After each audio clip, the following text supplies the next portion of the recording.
నమస్తే. ఇన్నాళ్ళు నన్ను సపోర్ట్ చేస్తూ, ఎంకరేజ్ చేస్తూ మీ ప్రేమని నాకు అందిస్తున్న ప్రతి ఒక్కరికి కృతజ్ఞతలు. అలాగే ఈ వీడియో కూడా ఖచ్చితంగా మీకు ఉపయోగపడుతుంది. లైక్, షేర్ అండ్ సబ్స్క్రైబ్ చేసి మీ సపోర్ట్‌ని నాకు అందించండి. అలాగే ఈ వీడియో పట్ల మీకున్న అభిప్రాయాన్ని కామెంట్ సెక్షన్‌లో కామెంట్ చేసి తెలియజేయండి. ఇప్పుడు వీడియోని చూద్దాం. నమస్తే, వెల్కమ్ టు అవర్ ఛానల్. నేను పద్మిని. ప్రస్తుతంతో పాటు ప్రముఖ ఆధ్యాత్మికవేత్త, ఆస్ట్రోన్యూమరాలజిస్ట్, ఎనర్జీ వాస్తు స్పెషలిస్ట్, శ్రీ విద్య ఉపాసకులు శ్రీమతి జయప్రద గారు మనతో పాటు ఉన్నారు. మాట్లాడదాం. జయప్రద గారు నమస్తే అండి. నమస్తే అమ్మ. శ్రీమాత్రే నమః. క్షేత్రదర్శిని అనే ప్రత్యేక కార్యక్రమం ద్వారా మన జన్మ జాతకంలో ఏ గ్రహం బాగోకపోతే ఎట్లాంటి ఫలితాలను ఇస్తుంది, మరి మనకి డేట్ ఆఫ్ బర్త్ లేకపోతే గనుక ఎట్లా మరి ప్రత్యామ్నాయం అనే విషయాల్లో చాలా అద్భుతంగా వివరిస్తూ ఉన్నారు. ఏ క్షేత్రాన్ని గనక దర్శించుకుంటే ఆ గ్రహం యొక్క అనుగ్రహం పరిపూర్ణంగా వస్తుంది అనేది. ఇక ప్రిడామినెంట్ రోల్ ని ప్లే చేసేటటువంటి గ్రహం ఎవరి జన్మ జాతకంలోనైనా శని భగవానుడు. మరి ఈ శని భగవానుడి యొక్క అనుగ్రహాన్ని మాత్రమే కోరుకుంటారు డెఫినెట్ గా. బట్ స్కూల్ టీచర్ లాగా తాట తీసేసేటటువంటి పరిస్థితి ఉంటుంది. తప్పు చేస్తే ఆ కర్మని మన చేత పరిపక్వం చేయించేటటువంటి అద్భుతమైనటువంటి స్వామి. మరి ఆయన అనుగ్రహం పొందాలి అని అంటే ఏం చేయాల్సి ఉంటుందండి? తప్పకుండా అనుగ్రహం కంపల్సరీగా కావాలి. ఎందుకంటే జాతకం వాళ్ళ రోజున చాలా మందికి అక్యూరేట్ గా తెలియనప్పుడు శని భగవాన్ ప్లేస్మెంట్ ఎలా ఇస్తాడు అనేది చాలా కష్టమే. జాతకం తెలిసిన వాళ్ళకున్నా శని భగవాన్ ఏ ఫలితాలు ఎప్పుడు ఇస్తాడనేది ఎవరికి తెలియదు. జ్యోతిషులు కూడా అంతే. ఎందుకంటే ఆయన టైమింగ్ వేరు, ఆయన పద్ధతి వేరు, ఆయన చెప్పే ఎనర్జీస్ వేరు. మనం చెప్పిన టైంలో ఆయన వచ్చి ఇస్తాడని సంబంధం లేదు. ఆయన ఇష్టమైనప్పుడు ఇస్తాడు. దీంట్లో ఆయన ప్రతిదీ అంటే క్యాల్కులేటర్స్ బాగా క్లియర్ గా ఉంటాయి ఆయన దగ్గర. ప్రతి ఒక్క విషయాన్ని, ప్రతి ఒక్క నిమిషాన్ని ఆయన క్యాల్కులేట్ చేస్తూ ఉంటాడు. ఎప్పుడెప్పుడు ఏ పనులు చేస్తున్నారు అనేది. అందుకని ఆయన టైమింగ్ వేరంటారు. సో మామూలుగా మన ఇండియన్ టైమింగ్ ప్రకారం మనం ఫాలో చేసి జాతకాలు ఏదైతే చక్రాలు వేస్తారో చాలా మంది జ్యోతిషం రాదేమో అనిపించి తెచ్చుకోవడం కారణం కూడా ఆయనేనా. ఆయన చెప్పే ఫలితాలు మాకు ఏం రాలేదని చెప్పి చెప్తుంటారు పాపం. ఎందుకు అంటే అక్కడ లెక్క వేసేది వేరు, ఆయన ఇచ్చే ఫలితాలు వేరు. సో మనం దీన్ని బాగా అనాలిసిస్, శని భగవాన్ గురించి ఒక చరిత్ర అంట మొత్తం ఆయన బాగా స్టడీ చేసి బాగా ఎంత బాగా అంటే ప్రతి ఒక్క చిన్న మైన్యూట్ కొని తీసుకుంటూ మనం అనాలిసిస్ చేయగలిగితేనే ఆ అక్యూరేట్ మనం వాళ్ళకి ఇవ్వగలం. ఈ టైంలో వస్తుందండి మీకు రిజల్ట్ అని. ఎప్పుడైతే కాదు ఇది ఇప్పుడు వస్తుంది, ఇది ఇప్పుడు వస్తుందంటే అస్సలు కాదు. ప్రతి ఒక్క నక్షత్రంలో ఉన్న పద్ధతులు అవి ఎవరిని చూస్తున్నాయి, ఎక్కడ ఉన్నాయి, ఆగ్రహాలు మళ్ళీ శని భగవాన్ చూస్తున్నాయి, అక్కడ మళ్ళీ ఫలితం పోతాయి. సో ఇలా ప్రతిదీ చెక్ చేసుకుంటే కానీ అవ్వదు. సో జాతకం తెలియకపోయినా శని భగవాన్ని ప్రసన్నం చేసుకొని చాలా ఇంపార్టెంట్ అందరికీ. సో ప్లస్ పాయింట్స్ ఆయనవి ఏంటి అంటే, శని భగవాన్ ఒకవేళ ఆయన అనుగ్రహం ఇస్తే ఏంటంటే ఆయన ఇచ్చిన ఆస్తులు ఎవ్వరు కూడా తరతరాలు అలానే ఉంటాయి. ఆస్తులు తరగవు అవి ఎక్కువ ఇస్తారు, అవి తరగవు కూడా. సో చాలా మంది ఎప్పుడో కట్టిన ఇల్లు అండి ఇది, కానీ అమ్మలేము, ఇల్లుని అమ్ముదాం అంటే ఏదో ప్రాబ్లమ్స్ వస్తుంది, అందుకే మేము ఇల్లు అలా ఉంచేసుకున్నాం అంటుంటారు. ఎందుకంటే ముత్తాతల నుంచి ఆ ఇల్లు అలానే వస్తుంది అని చెప్తారు. ఎందుకు రీజన్స్ అంటే ఆయన ఆ టైంలో ఆయన ఇచ్చిన ఆస్తి, ఆ ఆస్తిని ఎవ్వరు తీయలేరు, అంత స్ట్రాంగ్ ఇస్తాడు ఆయన ఇచ్చిన. అందుకే వివాహానికి శని భగవాన్ చూసుకుంటారు. ఎందుకంటే శని భగవాన్ వివాహం చేస్తే మళ్ళీ వాళ్ళు విడిపోరు, వాళ్ళు కలిసే ఉంటారు. అందుకే శని మహాదశలో వివాహాలు చేస్తూ ఉంటారు. ఆయన అనుగ్రహంతో అమ్మాయి వచ్చినా అబ్బాయి వచ్చినా జీవితాంతం ఇద్దరు కలిసి ఉంటారు, వదలకుండా ఉంటారు వీళ్ళు. అలాగే సంతానం కూడా శని భగవాన్ దశలోని సంతాన యోగం కూడా చూస్తుంటారు. ఎందుకంటే అలా పుడితే కొంచెం క్రమశిక్షణ పద్ధతి ఉండే పిల్లలు పుడతారు, వాళ్ళ వల్ల మనకు రేపు రోజున లైఫ్ బాగుంటుంది అనే ఉద్దేశంతో పూర్వం అలా చూసేవాళ్ళు కంపల్సరిగా అండి. ఈసారి శని భగవాన్ యోగిస్తే ఆయన ఇచ్చిన ఆస్తిని ఎవరు తీసుకోలేరు, ఆయన ఇచ్చిన నాలెడ్జ్ ఎవరు తీసుకోలేరు. ఆయన నాలెడ్జ్ ఇస్తాడు, బ్రహ్మాండమైన నాలెడ్జ్ ఇస్తాడు. ఏ విషయమైనా ఎప్పుడైనా కొంతమంది చూడండి, సందర్భం అవసరమే లేదు వాళ్ళకి, వాళ్ళే క్రియేట్ చేసి వాళ్ళే మాట్లాడగలరు ఆ సందర్భాన్ని. సో అలా ఆకర్షణ, మాట్లాడే విధానము, వాళ్ళ పక్కన వాళ్ళు చెప్పే ప్రతిదీ కరెక్టేరా, లాజికేరా, కరెక్ట్ పాయింట్ చెప్పారా ప్రతి ఒక్కరు అంటారు. ఎందుకంటే అది శని భగవాన్ ఒక వాక్ అనమాట. ఆయన ఇచ్చినవన్నీ అలా ప్లస్ పాయింట్స్. ఆయన ఇవ్వకపోతే ఆయనకి వాళ్ళకి నచ్చకపోతే ఆయన చేసే పనులు, టార్చర్లు మామూలుగా ఉండవు. కరెక్ట్ చూస్తుంటాగా ముద్దుకి ఆలోచిస్తాడు మామూలుగా కాదు. జీవితాన్ని ఇక ఎంతటి మహారాజైనా తెల్లారిది ఇన్కమ్ ట్యాక్స్ రైడ్ వచ్చినట్టు మొత్తం అన్ని పట్టుకుపోయి మొత్తం రోడ్డు తీసుకొచ్చేస్తారు. అంత డేంజర్ ఆ శని భగవాన్ ఒక అనుగ్రహం లేకపోతే. సో బాగాలేకపోతే ఎలాంటి పరిస్థితి అంటే మెయిన్ ఏంటంటే ఒక వితండ వాదన, పిచ్చి వాదన ఇస్తాడు. ఫస్ట్ ఆఫ్ ఆల్ ఇరిటేషన్ వస్తుంది.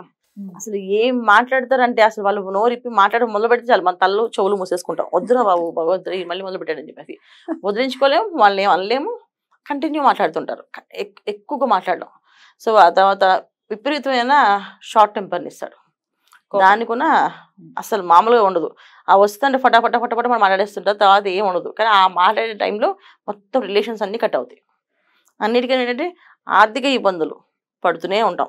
ఏ పని చేయని చాలా మందికి బాగా టాలెంట్ ఉంటుంది, బాగా పూజలు చేస్తారు, అయినా డబ్బులు రావు.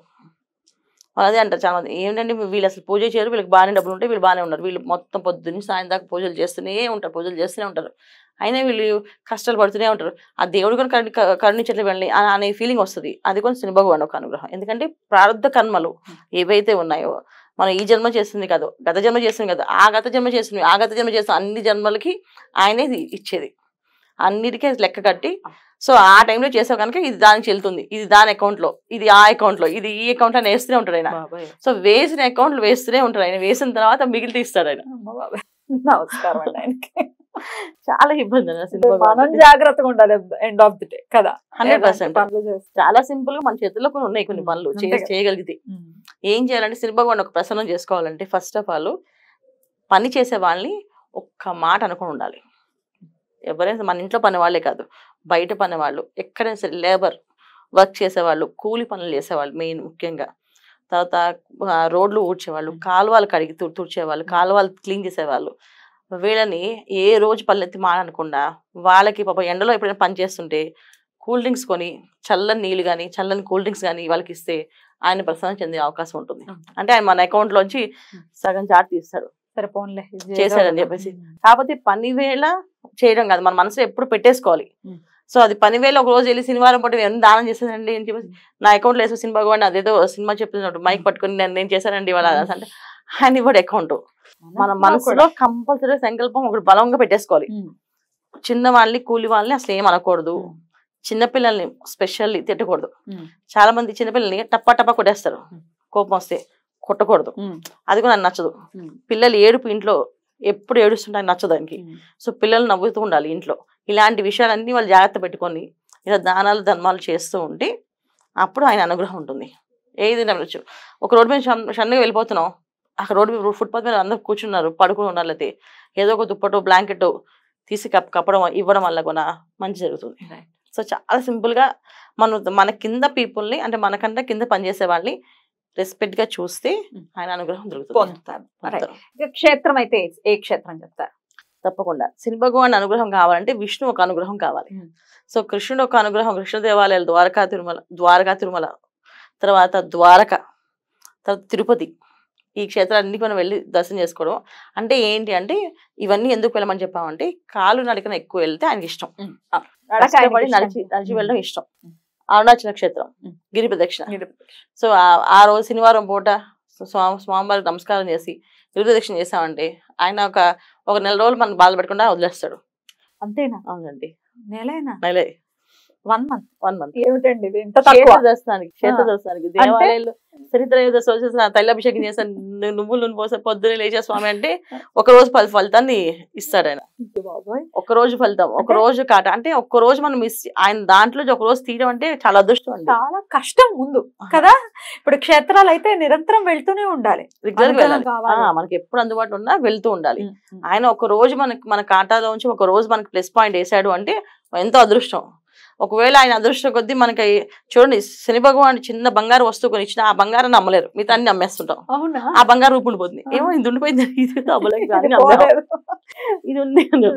సో శని భగవాన్ ఒక అనుగ్రహం ఆయన ఇచ్చేడు అంటే అది మనకి శాశ్వతంగా ఉండిపోతుంది. అందుకే కదండి గురు పుష్యమి యోగం ఉన్నప్పుడు బంగారం కొనుక్కోమని చెప్తారు. పుష్యమి నక్షత్రం గురు అది అయినా శని నక్షత్రం. పుష్యమి నక్షత్రం రోజు బంగారం కొంటే అది దినదిన అభివృద్ధి. ఎందుకంటే పుష్యమి నక్షత్రానికి అధిపతి గురువు. అవును. సో పుష్యమి నక్షత్రం శని భగవాన్ది. సో అది కర్కాటక రాశిలో ఉంటుంది. సో అందుకే ఏంటంటే ఆ కాంబినేషన్ ఏదైతే ఉందో ఆ రోజు మనం కొంటే బంగారం కొంటే వచ్చే మళ్ళీ పుష్యమి నక్షత్రం మళ్ళీ బంగారం కొంటాం. అండ్ అది స్థిరంగా ఉంటుంది, అమ్మడం అది ఉండదు. బ్యూటిఫుల్. అందుకే అనమాట పూర్వం అందరూ కొనేవాళ్ళు పుష్యమి నక్షత్రం రోజు ఒక కాసు బంగారం అయినా కొని 40 ఏళ్ళకి 40 కాసులు పేరు వేసుకునేవాళ్ళు. సో షష్ఠి పూజప్పుడు 40 కాసుల పేరు 60 కాసుల పేరు వేసేవాళ్ళు. అది ఇప్పుడు రాను వరలక్ష్మి రోజు అమ్మవారు పెట్టి అమ్మవారు వేసుకుంటారు. కానీ పూర్వం ఏంటంటే పుష్యమి నక్షత్రం రోజు లక్ష్మీ అమ్మవారికి పూజ చేసి ఆ రూపుని కొనుక్కుని పెట్టుకుని మెల్ల వేసుకునేవాళ్ళు, అలా చేసేవాళ్ళు. రైట్ అండి, చాలా బ్యూటిఫుల్ గా ఎక్స్ప్లెయిన్ చేశారు. డెఫినెట్ గా శని యొక్క అనుగ్రహాన్ని ఖచ్చితంగా ప్రతి ఒక్కరు కూడా పొందాలి. శని భగవాన్ ఒక అనుగ్రహం కావాలి అంటే శ్రీకూర్మం కూడా వెళ్ళాలి. శ్రీకూర్మం శ్రీకాకుళం దగ్గర ఉంది శ్రీకూర్మం అనేది వెళ్ళాలంటే అది శని భగవాన్ పర్మిషన్ ఇస్తే వెళ్తాం, అదర్వైజ్ వెళ్ళాం. అది అక్కడ విష్ణు పర్మిషన్, ఇక్కడ శని భగవాన్ పర్మిషన్, ఇద్దరు పర్మిషన్ వచ్చిన రోజు వాళ్ళు శ్రీకూర్మం వెళ్తారు. చాలా మంది శ్రీకూర్మానికి వెళ్ళి ఆ టెంపుల్ కట్టేశారండి, ఇప్పుడు కాదని చెప్తారంటే మళ్ళీ వెనక్కి వచ్చే వాళ్ళు ఉన్నారు. తెలియకుండా వెళ్ళి దర్శనం చేసుకునే వాళ్ళు ఉన్నారు, తెలిసి వెళ్ళి వాళ్ళకి కష్టపడి ఇబ్బంది పడి వచ్చిన వాళ్ళు ఉన్నారు. సో అలా శ్రీకూర్మం శ్రీకాకుళం దేవస్థానం అంటే శ్రీకాకుళం డిస్ట్రిక్ట్ లో శ్రీకూర్మం టెంపుల్ ఉంటుంది. సూపర్ టెంపుల్ అనమాట అది. అక్కడికి వెళ్తే కూడా స్వామి అనుగ్రహాన్ని పొందచ్చు. పూర్తిగా అంటే పర్మిషన్ ఉందని తెలుసుకోవాలి. నమస్తే. నమస్తే అమ్మా. శ్రీమాత్రే నమః.